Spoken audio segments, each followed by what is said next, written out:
Hey, I'm right back with another video. Oh my goodness, it's like 5:45. I took a long nap earlier. It feels good to restart my brain. But as I was drifting off to sleep, I was thinking about I wanted to finish my conversation on the subject of incest and let people understand that like I said, I don't judge people. I don't like to judge people. Just don't bring me into it. But um, I think some people have sexual preferences, okay, and I've noticed in the past, but I never really put the connection together, that there are certain people that you meet, and they kind of ask you questions to kind of see where you stand on certain issues. They kind of it's actually a test. Like, for example, if they say something like, well, I like watching, they'll talk about a person, like they'll bring up a subject about another person who might watch porn while they're having sex, and then they're looking at you and they're really wanting to see what kind of answer you're going to give them. Like, ew, that's disgusting. If you say, ew, that's disgusting, then they know that maybe you're not the person for them. If you say that, oh, really? Well, okay, whatever. Then they're like, oh, well, maybe she's kind of indifferent to it, or she's willing to do this, or whatever. I remember, now that Joel did mention something about, I can't pronounce it. Ophidius, I can't pronounce the name because I don't remember the name really. Anyway, the complex thing about, it's a situation where a man has desires for his mom. He mentioned that. I was thinking about that, and I didn't think anything of it, and he kind of mentioned it out of the blue when I first met him. And it's funny how everything just starts like winding back in your brain. I remember it was a brief conversation because he and I used to talk on the phone a lot, and I didn't think anything of it. But now I realize he was probably trying to say, hey, I'm into this, and wanted to see my reaction, And my reaction probably was like, well, whatever, because I am to each his own type of person, unless, of course, you're going to involve me in it. So, I do see that now. But anyway, I'm getting ready to wind down for the evening. I meant to run some errands today, but I was just too run down. I was so tired and, feeling mentally exhausted because, my brain works a lot. It chisels things down. It's been chiseling things down, and it won't stop because, like, I need to unwind the trauma. The trauma is very, very deep, and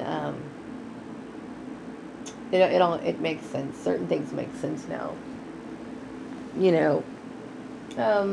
Everybody has their own cultural belief, I guess, or on certain issues and stuff. I know that. Oh, alright. What's taboo to one person is completely normal to another. And that's not to say that black people aren't incestuous, because some of them are. Some are. It's an individual basis. I think white people are a little bit more comfortable with incest than black people as a whole. But for the most part, it's just, I'm not comfortable with that. I guess, what I've always wanted in life are sacred bonds. And I know people don't understand that, but it's like, I want certain things to be sacred in life. Like, certain forms of love to me are sacred. For me, that's my choice, okay? Like, and that's not to say that maybe incestuous people can have that sacred bond, meaning that they I guess maybe in my mind that when I think of having sex with somebody, especially when they're younger, they're not able to consent, it seems like you're kind of selfishly using them to satisfy your own need. And they're not really in a position to say whether they want to do that or not. And then if it carries on into adulthood, and then there's like, jealousy or something, it seems like you're kind of preventing that person from being able to do what they really want to do. And maybe some people are okay with it. If it's consensual, then that's fine. But, I guess I associate it with selfishness for some reason. I do. I associate it with selfishness. And I always have, because I feel like it's, I don't know. I mean, love can exist without a sexual connection. Like, I love my son. okay? And there's no sexual feeling at all. I mean, none at all. I I love him like like teddy bear cute. Like I just want to like squeeze his cheeks and like hug him, and then I always give him a kiss when I see him on his cheek because I adore my son. I adore him. Like adore him. But I don't. I can't bring it to that level. I would never dream of doing that. Just even thinking about it, it's like, no. It's just weird to me,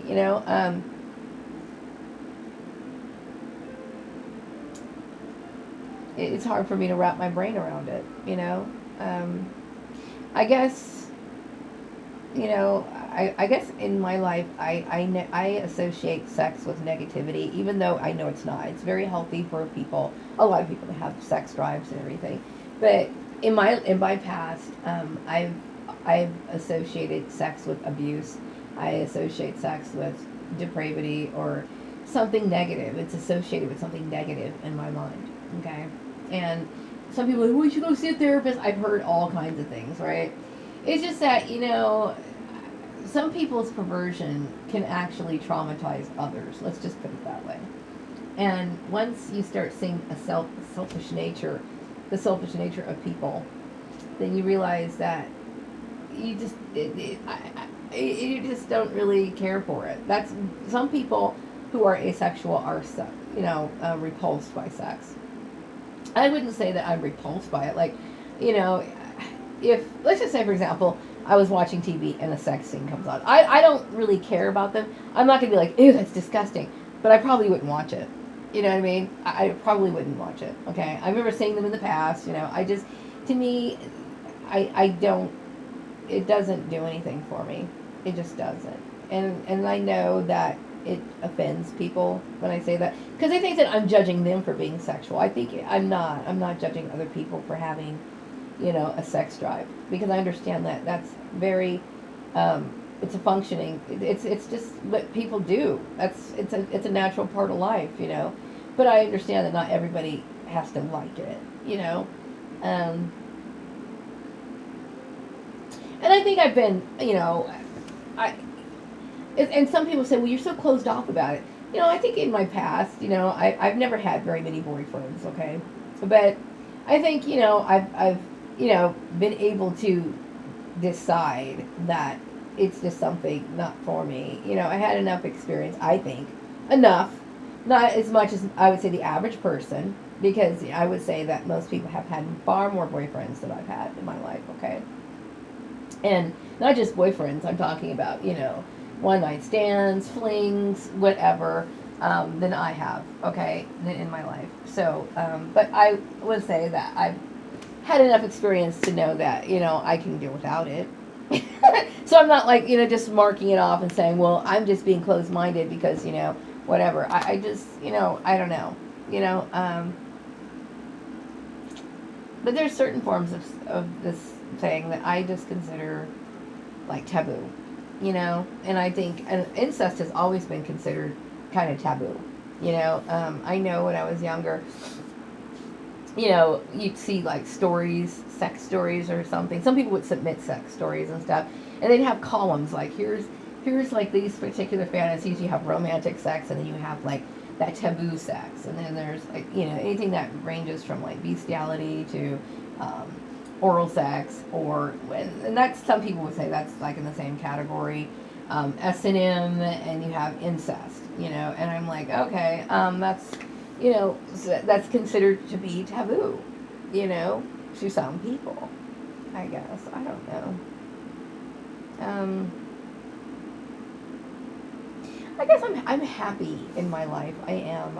I do like the way I live my life. I know, and I would be more socially active if I wasn't dealing with this drama. People think, well, she's closed off, she's out to herself. Well, you would be that way too if you worked a job way out in the middle of fucking nowhere, and then people created this barbaric act of, attacking a person, and I was misjudged, and basically placed out in buttfuck Egypt because, of somebody's stupid racist agenda, So that's it. But, I'm the kind of person, friendships to me are very rare. That's just reality, okay? Because people will run you over just because they can. So I understand, you can't call everyone your friend, okay? But as far as like striking up conversations, and, people can tell me their sex stories. I'm not going to sit here and be like, oh, you're so disgusting. I usually just like, okay. And then they'll sit there and ask me, so I contribute to the conversation. I'm a great conversationalist.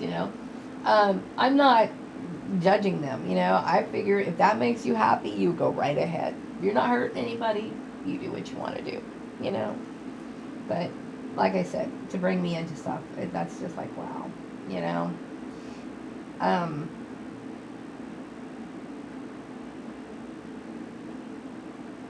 I think I'm getting older. All I really want to do is,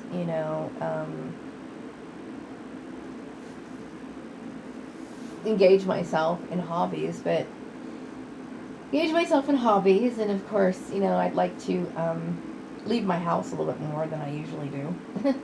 um, just do things more, that I haven't been able to, or have been separated from since dealing with all of this. I wish I could like travel to like the Los Angeles area. I know that I used to go to a metaphysics store here in town, but when the gang stalking happened, it became uncomfortable for me to be there. So I decided to just leave. So I don't go there anymore. And, because I do like those sort of group type gatherings, because some of them can be quite educational. But, I need more activities in my life. And these people kind of cut my life short, kind of, and I resent it. And just over, I think, issues that, if these issues originated with, like, my family, well, obviously it was originally my family or whatever, but they should have come to me and talked to me about it.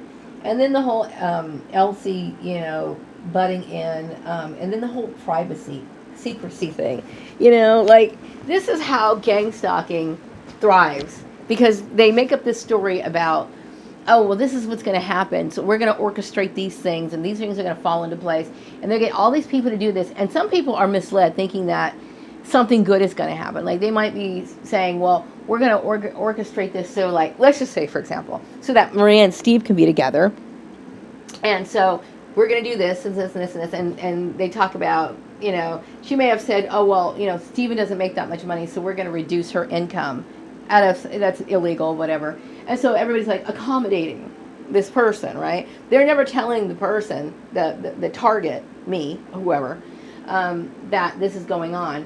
Some people think they're doing the right thing because they've been misled, and because this is all secret, it's supposed to be like a big surprise. Like, you wouldn't tell, like, your next door neighbor that you're planning a surprise birthday party for them, would you? Right?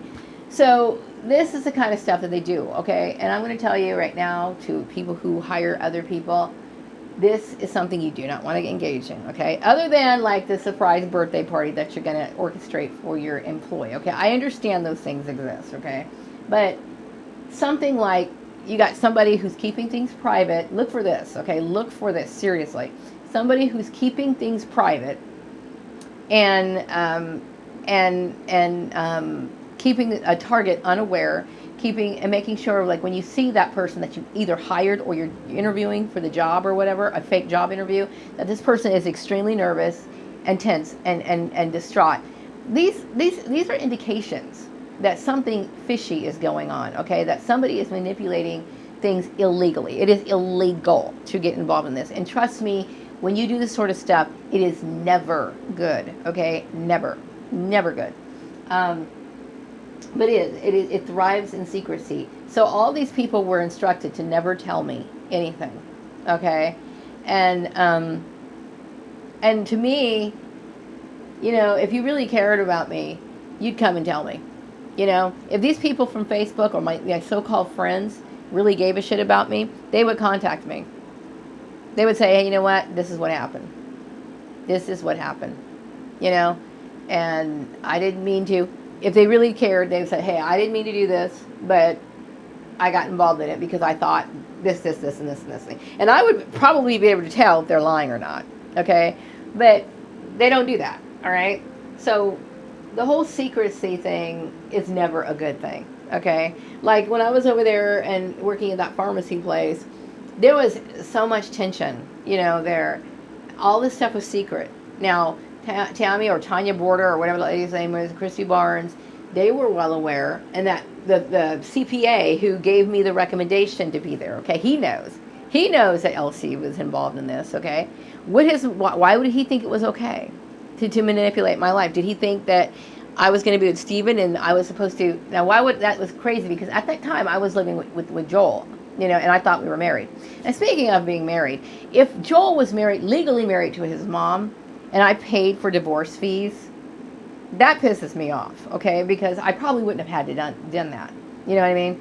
Anyway, all these things get done because nobody deserves to. You should never, ever have an employer encourage you to lie or deceive one of your family members, okay? Unless, of course, it is that surprise birthday party, okay? But anything other than that, or you're keeping a secret from the target, that's going to affect their life in a major way, an employer has no right to ever create that sort of chaos and that kind of heartache within a family structure. They do not have that right. There is no secrets that should exist between an employer and an employee's family. No, they should not happen. Like I said, unless, of course, it's that birthday party. Okay, that's understandable. Okay, but so this is how these things work, and they're scams. They're huge scams. Okay, Elsie didn't have my best interest at heart. This was a cold, calculated takedown attempt to hurt me. To make sure, that my life was destroyed. Maybe she wanted to destroy my life because, well, obviously she thought that I was making googly eyes at Steven. No, I wasn't, but she probably thought that. And how dangerous is it for just a person to think that, and then act on something like that? That's disastrous. It's disastrous, And it's funny how, I dealt with people who were like really jealous over stuff that I couldn't understand it. And a lot of women who are very catty and jealous, they'll come out, they really, in their mind, they think it's justified. And I remember this one lady, she came out and she said, well, I can't help it, I was jealous. And she started crying. And I'm like, I can't believe you're actually saying this. You think in your mind that because you're jealous, you have the right to touch my things. You have the right to harass me. You have the right to do these things. When I was talking about possession, there's certain things that can possess your mind, okay, and change you and open you up to demonic possession. Yes, alcohol is not a bad thing, okay? Like, for example, Jesus did drink wine, okay? But overconsumption of alcohol could put you under the influence of mind-altering demons, or change your whole, view of things, what you're doing. It alters your judgment. These things can happen, and there's certain things that you like for example, competitiveness. Okay, jealousy is another thing that can put you under demonic possession, because if you're jealous of somebody, okay, like for example in this case Elsie, look what kind of monster to me, that's demonic. Okay, to go around causing division within my family. Yeah, sure, granted my family and I weren't very close in the first place, but she went through everybody that I knew, okay? She wanted to make sure that there was nothing I had left. She wanted to destroy me, to literally kill me off the face, take me off the face of this planet, okay? And she enjoyed it.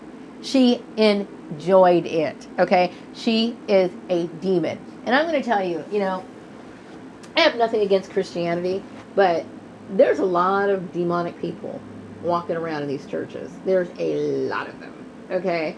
And they're in there, acting like, I'm here. They're there for, to, I guess, maybe align themselves so they can get certain benefits, but they have no true spiritual calling, no spiritual connection. they're just as spiteful and hateful and conniving as the worst, person you could ever imagine. They have absolutely no sense of God at all. So you need to open your mind and not fall for bullshit. Just because somebody says, praise the Lord. Some people, that's a catchphrase, okay, at this point. You can tell if a person really is a good person by the way that they live, the way they act, and how they treat other people, And that's what makes a difference, okay? There's a lot of mask wearing out there, okay? And there's a lot of people, who are walking around demonic, So I'm very grateful, I'm very thankful, I thank God every day that I was able to crack the code and understand what happened. My overacting brain or overfunctioning brain is my connection. Okay, it's like communicating.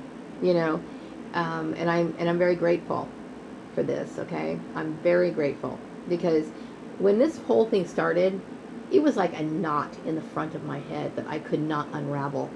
Like it literally, psychic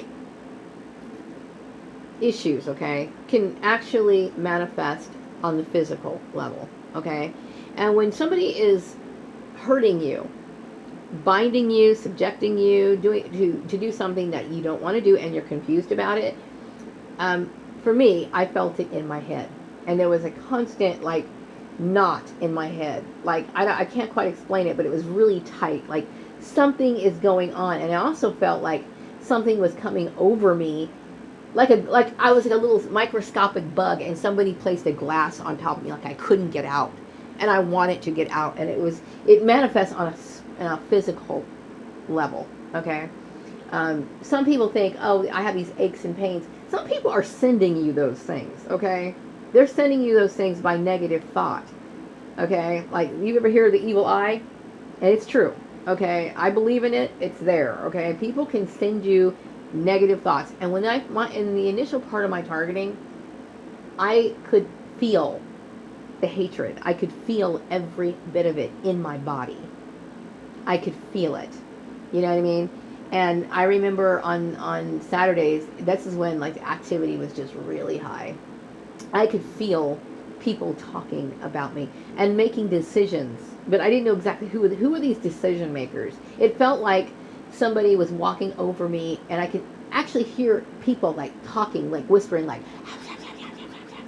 it was weird, like a bunch of different voices, and then I remember having a vision where there were people in this white room. It was completely white, no furniture, but everybody was standing in there, and I saw a bunch of people that I knew from different places all in one room, and I kept thinking all these people are involved in it, but I couldn't quite figure out what the fuck was going on. Okay. I'm very in tune with my gift, and it's there for my own protection, and I'm very grateful for it, okay? So it looks like I kind of slayed a demon here, because obviously I'm on to Elsie's little plan. Fuck you, bitch, right? Anyway, I'm going to wrap up this video. I hope you all have a wonderful evening. I'll be back with another video some other time. Oh, by the way, my phone is losing, it's running out of memory, okay? So, Marie and her phones, right? Looks like I'll be getting another phone pretty soon. This one, the screen is cracked, and, the drama. You know the drama. Be back with another video later. Bye.